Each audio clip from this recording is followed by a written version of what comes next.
President Park Geun-hye is now in Manila, the second leg of her three-nation tour.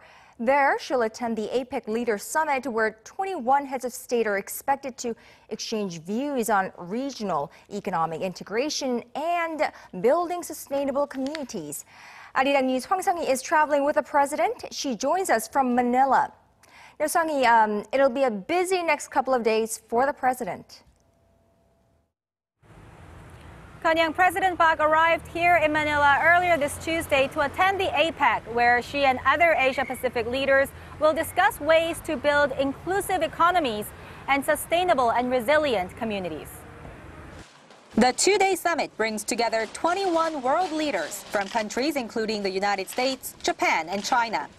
APEC nations account for nearly 60% of the global GDP and almost half of the world's trade volume. On Wednesday, President Park is scheduled to hold bilateral summits with her Canadian and Filipino counterparts. With Prime Minister Justin Trudeau, the Korea-Canada Free Trade Agreement will be a main topic of discussion, as well as cooperation in climate change. As the summit will be the first meeting between the two leaders, it will be an opportunity for them to get to know each other and intensify Korea and Canada's practical cooperation.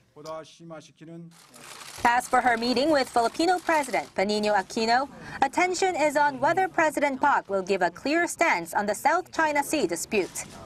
Later in the day, President Park will meet with the APEC Business Advisory Council and hold an unofficial dialogue with the Pacific Alliance, a Latin American trade bloc composed of Chile, Colombia, Mexico, and Peru.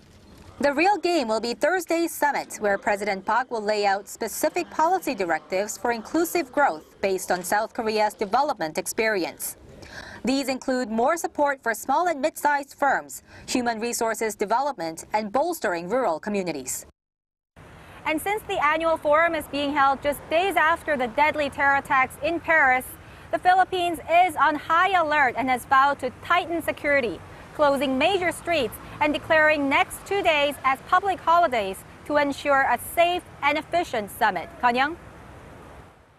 Right. It also remains to be seen whether the APEC, like the G20 summit in Turkey, will be overshadowed by the threats of terrorists following the Paris attacks. Thank you, Sang-hee. That was our Hwang Sang-hee reporting from Manila, the Philippines.